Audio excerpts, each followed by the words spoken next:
한 신학생이 저를 오랜만에 보고 이런 말을 했습니다. 어제 보고 오늘 보는 것 같다. 네, 저도 똑같은 느낌입니다. 어제 갔다가 오늘 온 것 같습니다. 그동안 안신년을 맞이해서 코로나 때문에 어디 여행 못 가고 오로지 논문과 번역 작업에만 몰두해 왔습니다.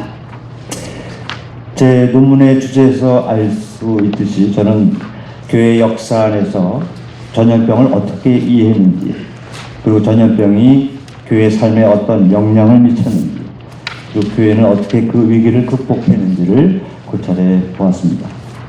과거의 교회 역사를 통해서 오늘 교회가 가야 할 길을 알기 위함입니다. 먼저 간단히 전염병에 대한 성경의 이해를 살펴보겠습니다. 구약 성경의 우주관이 중세시대까지 통용되던 세계의 우주관이었다면, 마찬가지로 중세시대 이르기까지 유럽인들은 질병이나 전염병에 대한 이해 역시 성경에 의존했습니다. 탈출기, 또 사무엘 상권 등 구약 성경에 나오는 전염병은 하느님께서 하신 일, 그분의 업적, 하느님의 손, 하느님의 현년의 증거, 또 하느님께서 그 죄값을 지게 하는 것으로 나옵니다. 신약 성경에도 나병 치유 기적 이야기가 2번 나오는데, 복음서들은 구약 성경과는 달리 전염병을 하느님이 주신 벌이라기보다는 예수님이 모든 질병의 치유자, 곧 메시아라는 맥락에서 이해하고 있고, 메시아에 대한 믿음이 질병 치유의 전제 조건임을 말해주는 복음의 소재로만 이제 나옵니다. 인류의 역사가 질병의 역사라고 하듯이, 기록에는 BC 1800년경 이집트의 한 기록에 전염병에 대한 첫 기록이 나옵니다만, 교회 역사도 이러한 전염병의 역사와 함께 했습니다.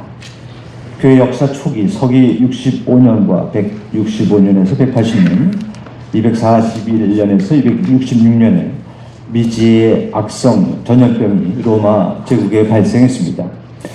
165년에서 180년에 걸쳐 유행한 전염병은 안토니누스, 곧 마르쿠스 아우렐리우스 황제 시대에 창궐했기 때문에 그의 이름을 따서 이른바 안토니누스 페스트라고 불리고, 이보다 더 심각한 전염병이 241년에 유행했는데, 에티오피아에서 시작된 이 시기의 전염병은 그것과 관련된 위로의 글, 데모르타리타 때를 쓴 북아프리카의 카르타고 주교 치프리아누스의 이름을 따서 후대에 치프리아누스 페스트라는 이름이 붙었습니다. 그러나 이 로마 제국 시대의 전염병은 불행하게도 로마 제국으로부터 박해를 받는 그리스도교 성당에 불리하게 작용하였으며, 그리스도교 박해의 또 다른 구실을 만들어줬습니다. 테르툴리아누스 교부는 그의 호교론에서 로마인들이 전염병을 포함해 모든 재난과 불행의 원인을 그리스도인의 탓으로 돌렸음을 다음과 같이 증언하고 있습니다. 때베레강이 제방을 넘어 범람하면, 나일강이 경작지로 넘쳐 흐르지 않으면, 비가 오지 않으면, 지진이 일어나면, 기근이 들면, 전염병이 창궐하면 즉시 사람들은 그리스도인들을 사자들에게 라고 외친다. 그런데 이러한 전염병에 대한 책임을 떠맡고 박해를 받았던 그리스도교인들은 전염병이 기승을 부리는 시기에 매정하게 환자들을 팽개치고 도망간 이교도들과는 달리 오히려 이웃 환자들을 돌보고 간호하는 애덕행위를 실천했다는 기록이 있습니다. 알렉산드리아의 디오니시우스 주교가 이집트의 히에락스 주교에게 보낸 편지에 자세히 나옵니다. 위험은 아랑곳 없이 그들은 환자들을 맡아 그리스도 안에서 그 환자들에게 여러 가지 필요한 도움을 주면서 돌보았습니다. 그리고 그 환자들과 함께 고요한 행복 속에 생을 마쳤습니다. 왜냐하면 그들은 병이 난 다른 사람들에 의해 감염되었기 때문입니다. 그들은 이웃의 병을 자신들에게 끌어와 그들의 고통을 웃으면서 받아들였습니다. 많은 사람들이 다른 사람들을 간호하고 치료하다가 그들의 죽음을 자신들에게 옮겨 그들 대신 죽었습니다. 디오니시우스 주교는 당시의 풍토병, 뇌질, 전염병 등의 원인을 인간의 죄로 인한 하느님의 벌로 인식하고 있지는 않습니다만, 환자들을 길거리에 내다버리고 도망갔던 이교도들과는 달리 그러한 충격적이고 비참한 죽음 앞에서 자신도 전염되어 죽을 줄 알면서도 기꺼이 이웃 환자들을 간호한 자기 헌신적인 그리스도교인들의 애덕행위를 지극한 경건함과 강한 믿음의 결과로 보았습니다. 또 그리고 그들의 죽음을 순교로 보았습니다. 반면 카르타고의 키프리아누스 주교는 사멸성에 대하여에서 전염병의 원인을 다음과 같이 신앙의 눈으로 보고 있습니다. 이 치명적인 일은 유다인이나 이교도, 그리스도의 적들에게는 재앙이지만 하느님을 모시는 이들에게는 구원을 향한 출발입니다. 인종의 구별 없이 의로운 이도 불의한 자와 함께 죽는다고 해서 이 재앙이 착한 사람에게나 나쁜 사람에게나 똑같은 의미를 갖는다고 여겨서는 안 됩니다. 의로운 이들은 위안을 받기 위해 부름을 받은 것이고, 불의한 자들은 벌을 받기 위해 소환된 것입니다. 믿음이 있는 사람에겐 더 빨리 보살핌이 주어지고, 믿음이 없는 사람에겐 징벌이 주어질 뿐입니다. 치프리아누스도 전염병으로 인한 죽음을 순교와 연결시키고 있습니다. 또 로마 제국의 박해가 끝날 무렵 황제 막시미아누스 치아 때 또다시 전염병이 돌았는데, 카이사리아의 에우세비우스 주교도 그의 교회사에서 전염병을 신앙의 눈으로 보고 있습니다. 통치자들에 의한 그리스도인들의 박해가 하나님의 분노를 사게 만들었고 그것을 표시하게 만들었다는 것이죠. 에우세비우스가 언급하는 도시는 정확히 알 수는 없으나 알렉산드리아의 그리스도인들처럼 이 시기에도 그 도시의 그리스도인들이 칭송을 받을 만큼 죽어가는 사람들 돌보아 주었고 매장하는 일을 도맡아 했다는 점이 또한 주목할 만합니다. 자, 그리고 그리스도교 고대 시기에 마지막으로 등장하는 전염병은 유스티니아누스 페스트입니다. 동로마 황제 치아 때 541년부터 간헐적으로 계속 발생한 전염병은 흑사병이 창궐하기 이전 유럽에서 가장 큰 고대 전염병으로 간주됩니다. 뚜르의 그레고리오스 주교는 갈리아 지역에서 발생한 전염병에 대한 중요한 사례를 전해주고 있고, 또 그에 따르면 로마에도 590년 패스가 발생했고 그해 2월 펠라지오 2세 교황이 이 패스트로 사망했다고 전해줍니다. 교황으로서는 첫 번째 전염병의 희생자입니다. 그래서 그의 후계자 대 그레고리오 교황은 590년 교황 선출 후 취임식을 하기도 전에 곧바로 전염병으로 시리를 잃은 로마 백성들에게 연설을 했는데, 전염병에 관한 교황의 첫 번째 의사 표현으로 중요하기 때문에 본 논문에 연설 전문을 번역하여 실었습니다. 이제 라틴어가 되니까 제가 감히 번역을 해보았습니다. 이 연설에서 그레고리오 교황은 전염병을 하느님의 채찍, 하늘의 진노의 칼로 비유를 했습니다. 그리고 죄인들의 회개와 쾌가 천선을 요구하면서도 하나님의 자비하심을 상기시키며 백성들을 위로하고 있습니다. 교황님은 하나님의 진노를 가라앉히기 위해 로마 신자들에게 신분에 따라 7지역으로 나누어서 리타니에 연송을 바치며 행렬을 하도록 명하였고, 교황님도 친히 이 참회 행렬에 참가를 했습니다. 제노바 대주교의 전설에 따르면 행렬 셋째 날 그림에서 보듯이 교황님은 루카 복음사가가 그린 것으로 알려진 성모 마리아 이콘을 들고 신자들과 함께 행렬을 했는데, 행렬이 하드리아누스 황제의 무덤을 지나갈 때 갑자기 천상의 소리가 들려왔다고 합니다.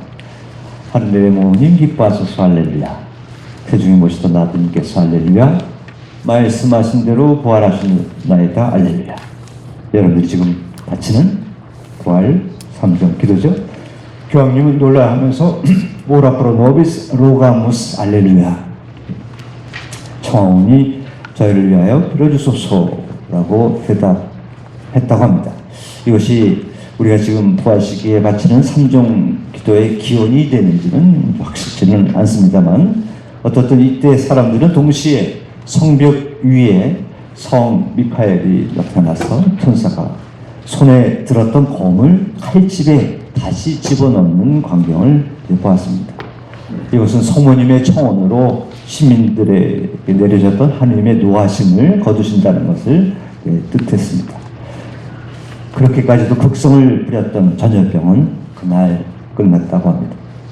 그래서 위의 성벽이 천사의 성 카스텔 산안젤로 성이라 불리게 된 것은 그때부터였고, 건물 꼭대기에 저 사진처럼 칼을 쥐고 있는 대천사 미카엘 석상이 1536년부터 세워져 있습니다. 다음 그림은 산타 마리아 마조레의 성당의 성모 마리아 이콘의 모습입니다. 여하튼 이 유스티니아누스 전염병은 이후에도 간헐적으로 발생했다가 770년경 갑자기 완전히 사라졌고, 1097년까지 전염병이 영국 제도를 제외하고는 거의 6세기 동안 전염병은 유럽에서 자취를 감췄습니다. 그러다가 다시 14세기에 또다시 유럽을 죽음의 공포로 몰고 간 전염병이, 소위 흑사병이 발생을 했습니다. 짧게는 1346년부터 1353년까지, 길게는 19세기 발생한 전염병입니다. 유럽에서만 전체 인구 3분의 1이 희생된 것으로 추정되고 있고, 각 나라마다 사망률은 다른데, 그림에서 같이 폴란드, 또 벨기에, 이탈리아, 밀라노 등과 같은 몇몇 지역은 화를 면했습니다. 아마도 이 페스트의 가장 중요한 동시대 증인은 조반니 보카치오였고, 그의 데카메론을 통해서 당시 피렌체에 덮친 페스트의 상황을 알 수 있습니다. 보카치오가 얼핏 암시하듯 페스트는 인간의 잘못된 삶의 방식을 처벌하기 위해 오로지 그러한 대참사를 일으킬 수 있는 하느님의 벌로 간주하였고, 또 애당초 타락한 성직자를 향한 것이라고들 사람들은 생각했습니다. 이러한 상황에서 종교적이며 윤리적인 이유에서 생겨났다고 믿어지는 전염병을 치유하기 위해서, 또 그러한 재앙을 피하기 위해서 요구된 신앙의 응답 행위 중에 하나로 교회는 전통에 따라 교황 그레고리오 1세가 그랬듯 청원 행렬 혹은 속죄 행렬을 권하였지만, 아무런 소용이 없던 터에 새롭게 등장한 것이 바로 편타 고행, 플라젤란툼이었습니다.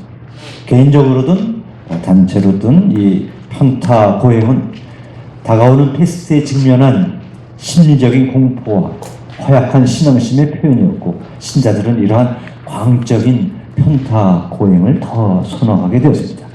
심지어 많은 성직자들, 특히 탁발 수도의 성직자들도 이 편타 고행에 가담했고, 이 운동은 그러나 변질되어서 과격해졌고, 유다인 박해에도 가담을 해서 교회로부터 금지 명령을 받았습니다.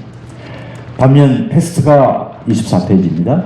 반면 페스트가 확산되는 위기 상황에서 국가가 이를 극복할 수 없고, 또 교회 기관들도 페스트 환자나 희생자를 돌볼 과제를 감당할 능력이 없는 곳에서 자구적으로 생긴 것이 바로 오늘날 연령회와 같은 형제회였습니다.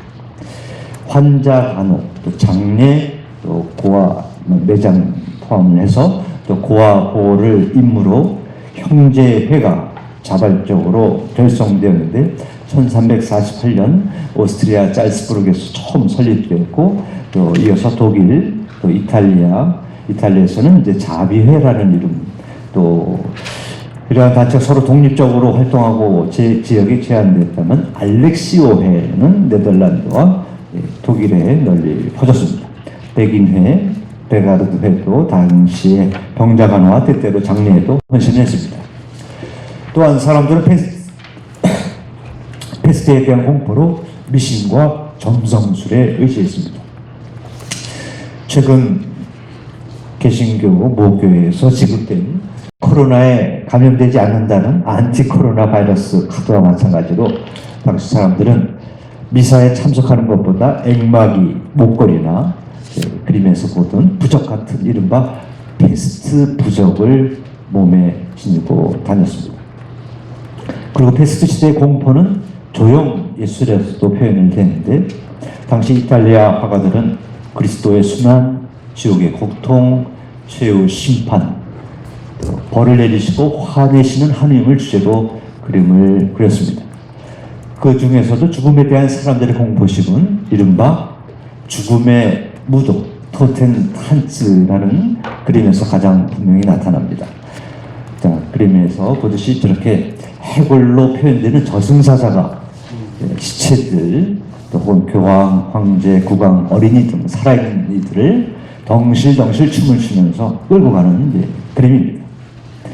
이 그림들은 현세 삶이 얼마나 허무하고 헛된 것인지를 일깨워주고 진노하시는 하나님의 심판과 죽음에 대한 준비와 참여를 호소하고 있습니다. 이러한 그림에 대한 라틴어 구절도 참고하시길 바랍니다. 위에서 언급했듯이 패스 시대의 사람들이 하느님의 벌로서 애당초 타락한 성직자를 향한 것이라고 생각했더라도 많은 사람들은 교회에 보호를 요청했고 신앙 안에 굳게 머물려고 하였으며 특히 성인들께 보호와 전구를 요청했습니다. 패스트 전염병의 위험에서 도움을 주는 수호 성인들을 언급하자면 지역적으로 차이가 있습니다만 가톨릭 신학에는 언제나 위급한 상황에서 도움을 주시는 영원한 도움을 주시는 성모 마리아를 비롯해서 성 세바스티아노, 성 로쿠스, 성 블라시오 등등이 있습니다. 언급하고 싶은 첫 번째 성인은 여러분들이 잘 아시는 성 세바스티아노입니다. 로마 제국의 박해로 화살에 맞고 쓰러졌지만 다시 회복되었다가 때려 죽임을 당하신 순교자로서 사람들은 패스트의 이 병원체를 작고 보이지 않는 독화살로 생각을 하고 화살에 맞아도 다시 살아난 성인께 보호를 요청했습니다. 그래서 성 세바스찬은 이미 유스티니아누스 전염병 때에도 수호 성인으로 공경을 받았지만 14세기 패스 시대 때 더 그에 대한 공경이 확산되었습니다. 전에 내려는 성 세바스찬의 기도문은 또 나중에 읽어보시길 바라고요. 성인의 유해는 천년경 로마에서 독일 에베스베르크로 옮겨졌고 그곳은 성인의 주요 순례지가 되었습니다. 그곳에서는 현재까지도 순례 기념품으로 이른바 세바스티아노 화살을 그림에서 보듯이 저런 화살을 모든 전염성 질병으로부터 보호하기 위한 부적으로 순례자들에게 나눠주고 있으며 사람들 그것을 지갑에 넣거나 목에 매달고 다닌다고 합니다. 우리 신학교에서도 세바스티안 화살을 만들어서 코로나 예방 부적을 판매하면 어떨까? 대박입니다. 네, 그 다음 패스트 성인으로 한국에서는 잘 알려지지 않은 성인입니다. 몽펠리에의 성 로쿠스입니다. 바로 패스트가 유행했던 시대의 삶을 사셨던 분으로 많은 지역에서 14명의 군한 성인 중에 한 분으로 공경받고 있습니다. 수세기 동안 유럽에서 전염병의 환자의 수호 성인으로서 가장 사랑받는 성인 중 한 명인데 전설에 따르면 치유 기적을 행했고 그 역시 패스트에 걸렸는데 천사의 보살핌을 받았고 그가 회복될 때까지 한 마리의 개가 오랫동안 빵을 가져와서 그를 돌보주었다고 합니다. 그래서 그림에서 또 볼 수 있듯이 그 허벅지에 패스트 종양이 보이고 한 마리의 개가 빵을 저렇게 물고 있는 모습이 보입니다. 유럽을 여행하다 보면 길가 혹은 도로변에 세워진 십자가를 쉽게 발견할 수 있습니다. 그곳은 대부분 교통사고나 기타 치해로 그곳에서 사망한 이들을 기억하는 것인데, 그것들 중에 중세와 근대 패스트 유행병의 희생자들을 기념하기 위해 세워진 패스트 십자가들도 있습니다. 돌 십자가입니다. 그리고 남부 독일과 오스트리아에서는 종종 패스트 기둥이 패스트 십자가를 대신했습니다. 패스트 기둥에는 길거리에 이제 세워져 있습니다. 대부분 삼일체상, 성모님상, 전염병의 성인들 또 세워져 있는데, 예를 들어서 독일 발러슈타인에 있는 전염병 기둥에는 자 그림에서 보듯이 그렇게 길거리에 중간에 이렇게 세워져 있고요. 삼일체상, 성모님상, 그리고 이번에는 이제 로쿠스 세바스찬 안토니오 상이 어우러져 있습니다.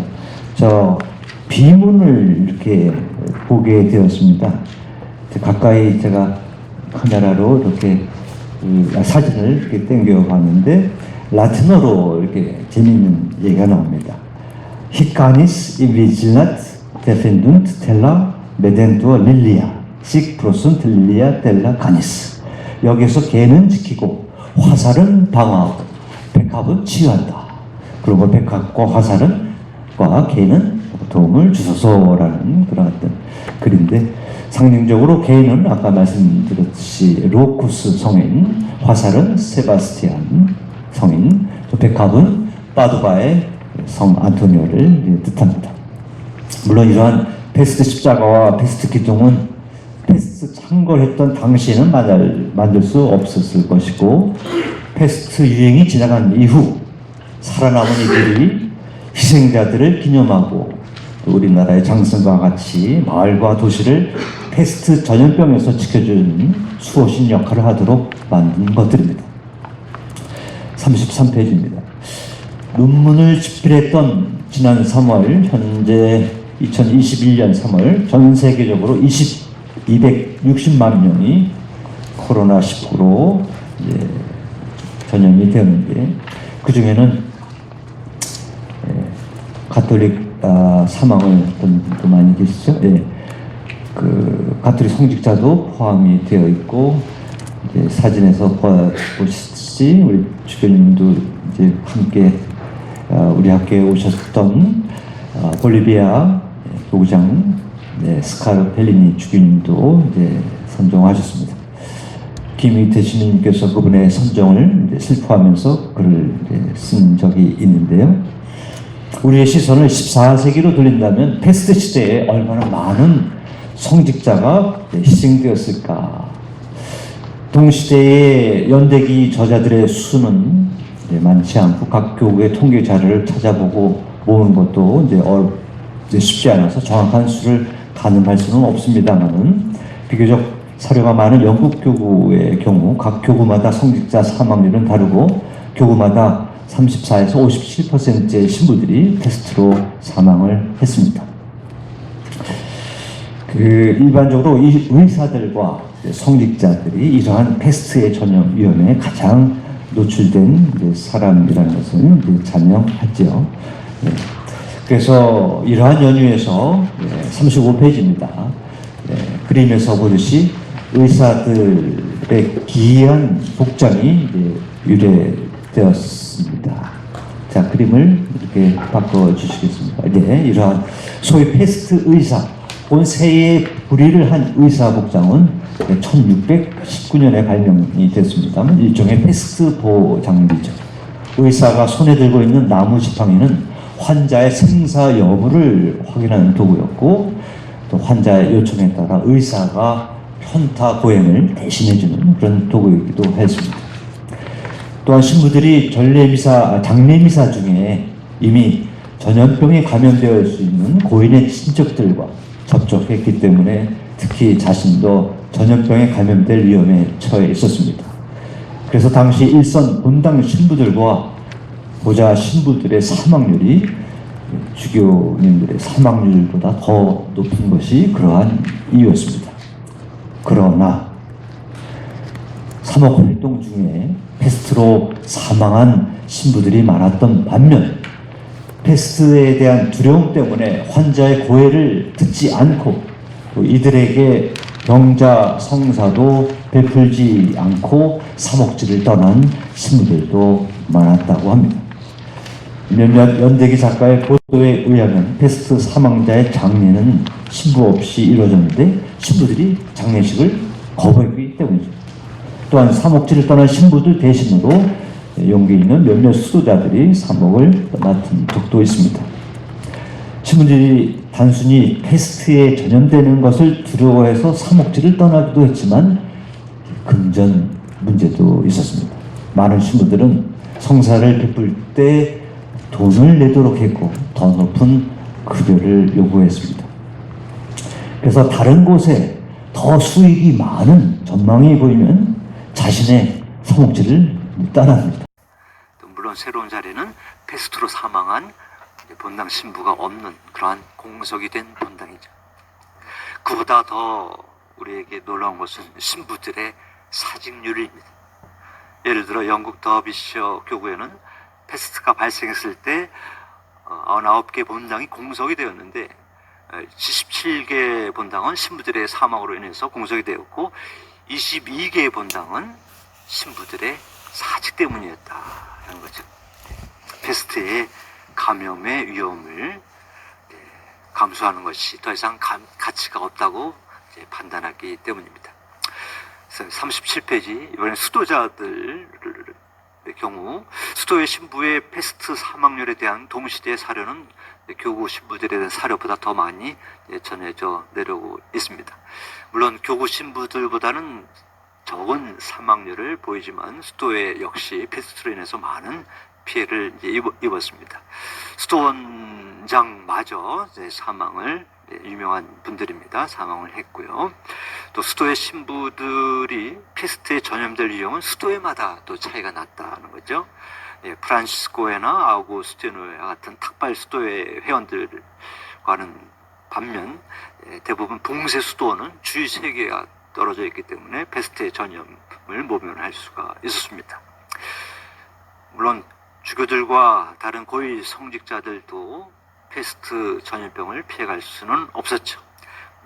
하지만 다른 신부들보다는 희생자가 덜 적었습니다.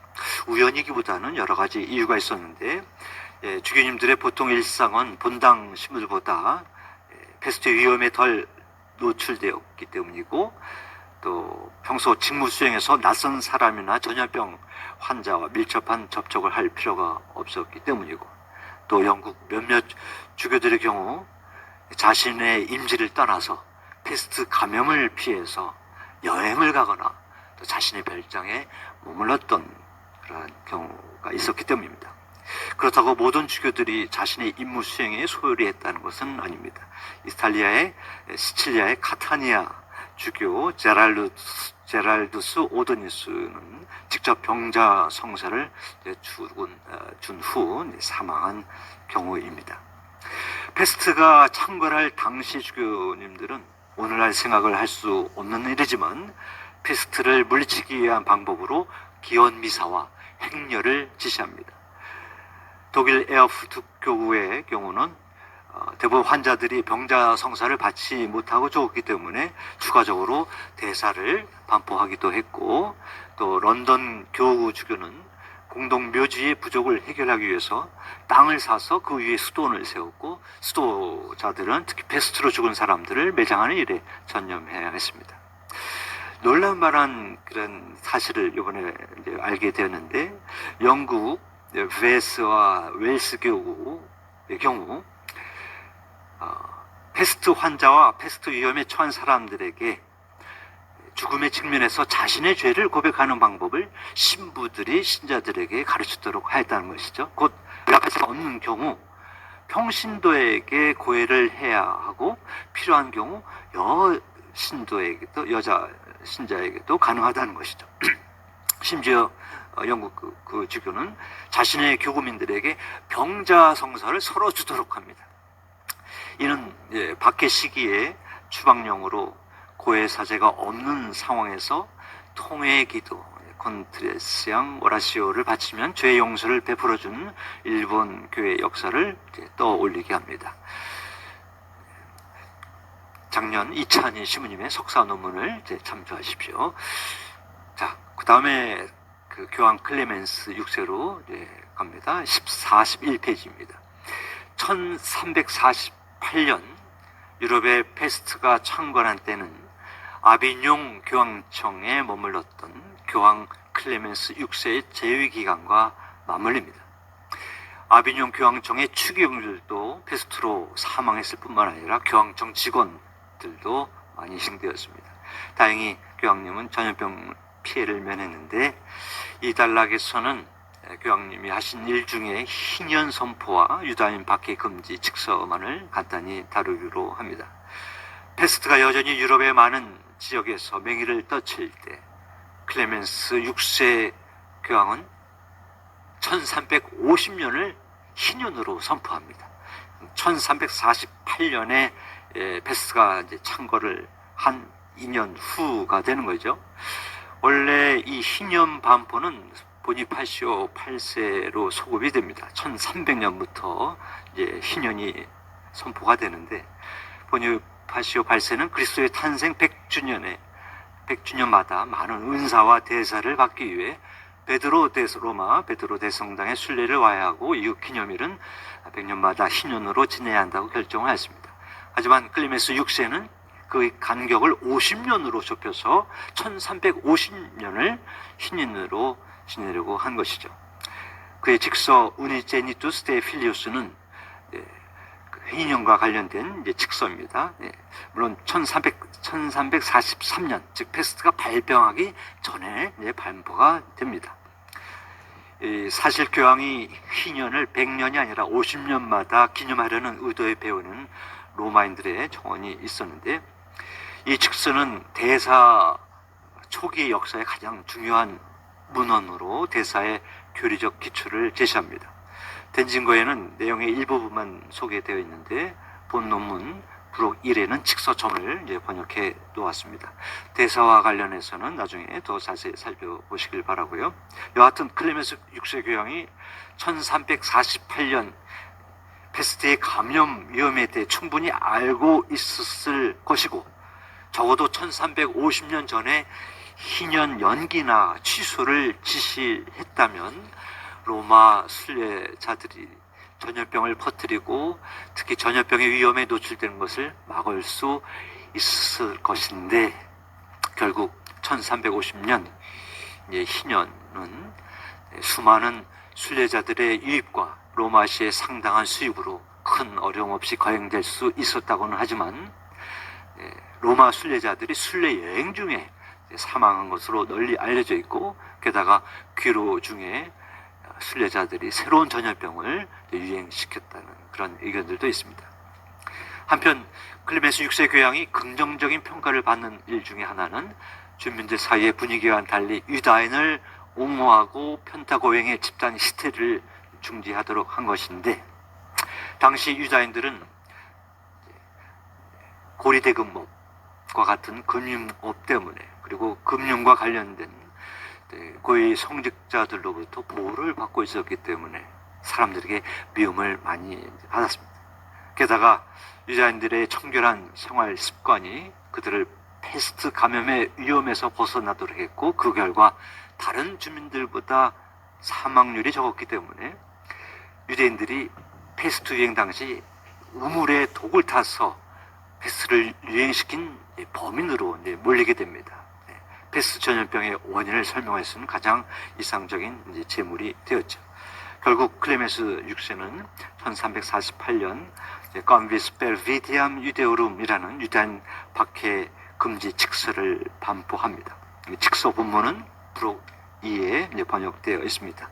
교황님은 유대인들의 불신앙에 대해서는 페르피디암, 불신앙에 대해서는 못마땅하게 생각하지만 구세주께서 인류를 구원하시기 위해서 유다인들의 혈통에서 육을 취하셨고 그 혈통을 몸소 선택하셨다는 것 때문에 인도적인 이유에서 전임자들의 뒤를 따라 교회의 보호를 요청하는 유다인들을 따뜻하게 감싸주는 것이 합당하다고 생각을 했습니다. 그래서 어느 누구도 그 지역의 통치자나 공무원의 판결 없이 유다인들을 상해하거나 살해해서는 안 되고 이들에게 강제 노역을 시켜서는 안 되며 이 결정에 반대되는 행동을 한다면 파문의 벌을 받게 했습니다.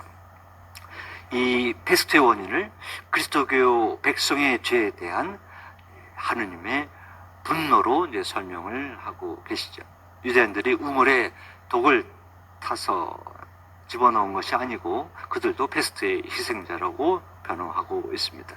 따라서 이 직서로 적어도 아비뇽에서만큼은 유다인 박해가 중지되었고 편타고행도 이내 중지가 되었습니다.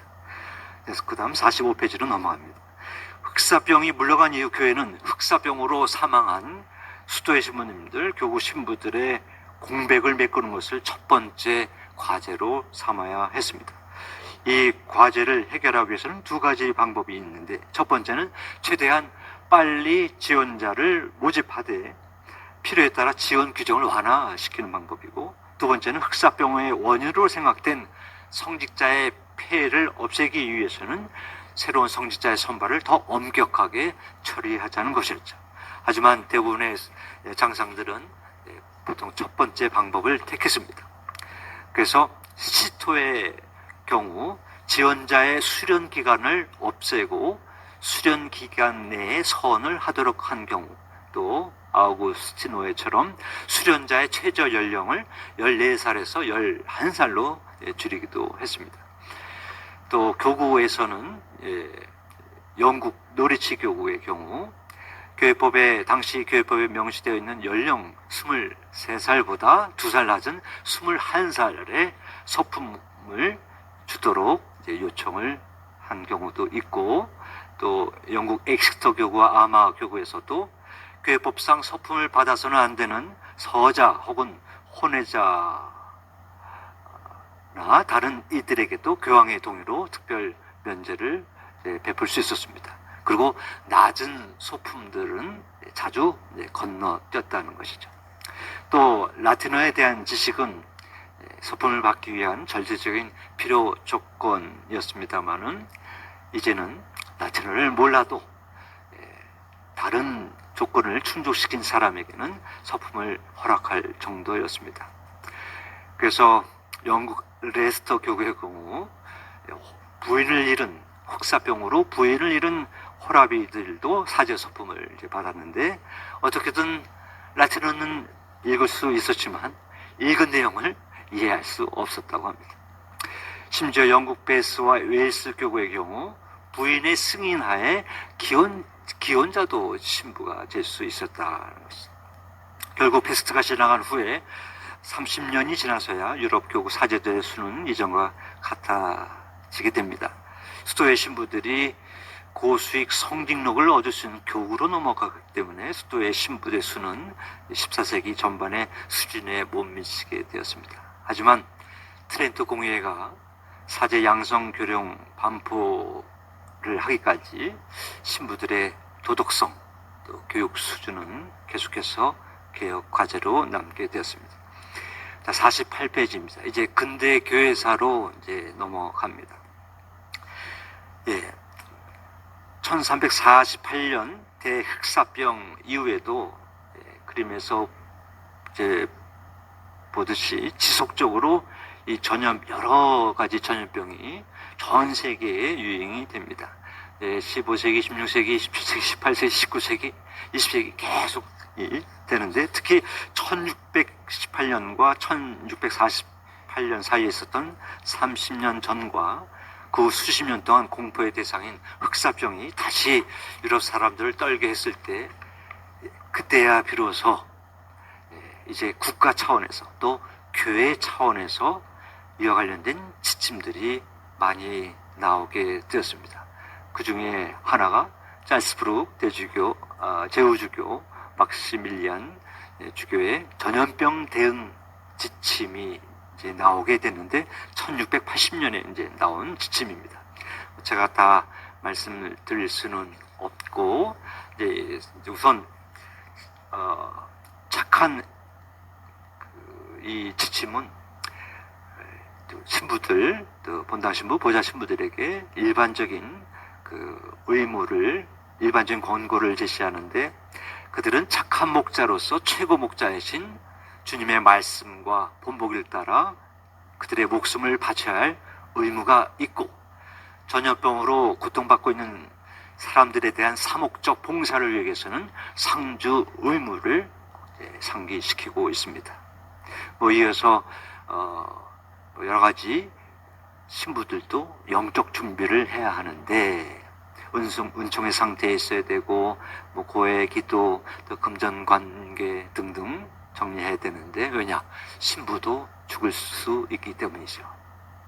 이어서 이 지침은 신자들에 대한 일반적인 권고, 또 특별한 예방책, 또 절박한 생명의 위험에 처해 있을 때, 이때는 신부들, 파문된 신부들, 또 면직된 신부들, 또 이단에 빠진 신부들에게도 성사를 요청해서 받을 수 있다고 이제 적습니다.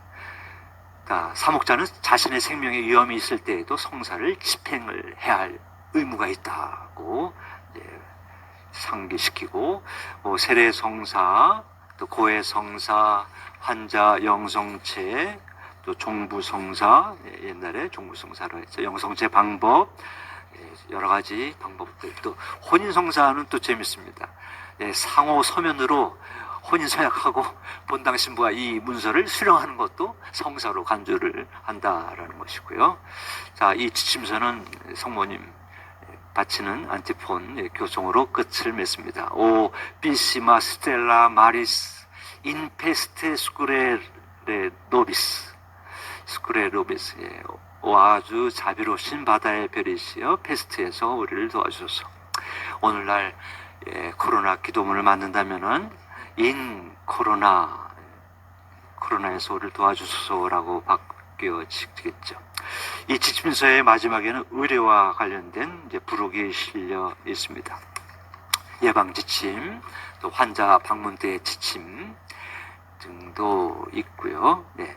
또 이 짤스부룩 지침 외에 또 독일의 파사우 교구에 나온 규정을 보면은, 그 규정에도 이러한 질병 페스트의 원인을 하느님의 진노로 그때까지는 여기고 있다라는 것.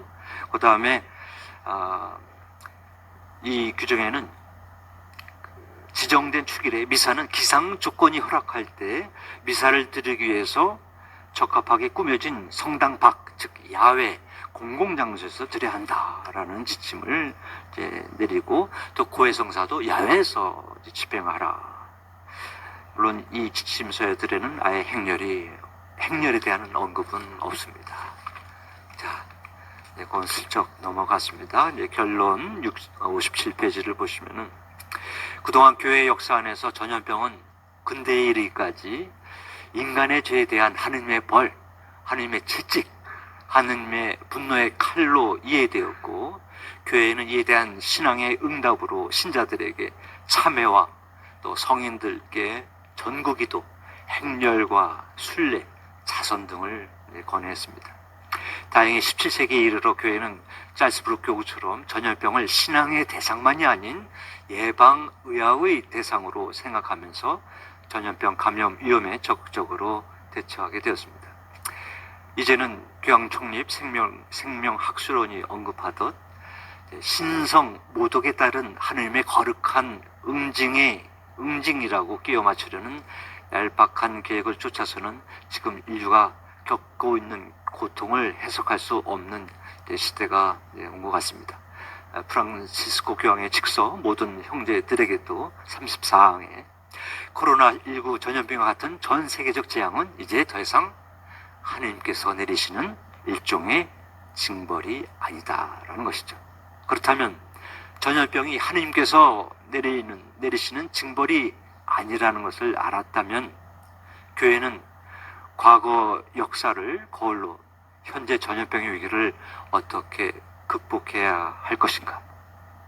물론 과거와 현재를 비교를 할 수는 없겠습니다만은, 말씀 언급한 대로 전염병이 유행한 시대 알렉산드리아 교회 그리스도인들이 행했던 이웃사랑의 행위, 또 패스트 환자 간호와 장례, 고아 보호를 임무로 결성된 형제회 활동, 이러한 역사는 오늘날 교회가 잊지 말아야 할 것이라 이제 생각을 합니다.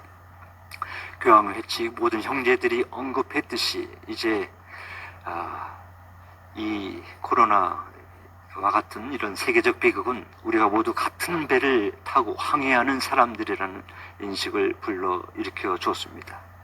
따라서 우리는 현재 코로나19 위기나 앞으로도 유행할지도 모르는 미지의 전염병의 위기를 남녀노소를 막론하고 모든 사람의 취약성을 연대와 배려의 자세, 곧 착한 사마리아인이 지녔던 이웃됨의 자세로 돌보는 기회로 삼아야 하겠습니다. 또한 각자 도생이 감염병의 전 세계 확산보다 더 나쁜 것이라는 이 회칙의 말에 귀를 기울여야 이제 하겠습니다.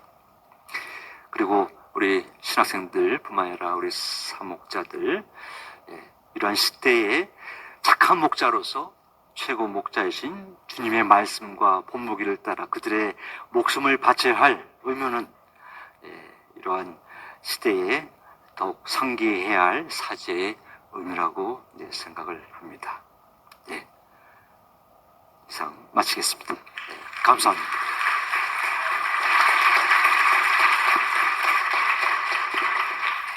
네, 무엇보다 시간을 잘 맞춰주시고 그 긴 논문을 제 시간에 정말 명확하게 발제해 주신 신부님께 다시 한번 박수 부탁드리겠습니다.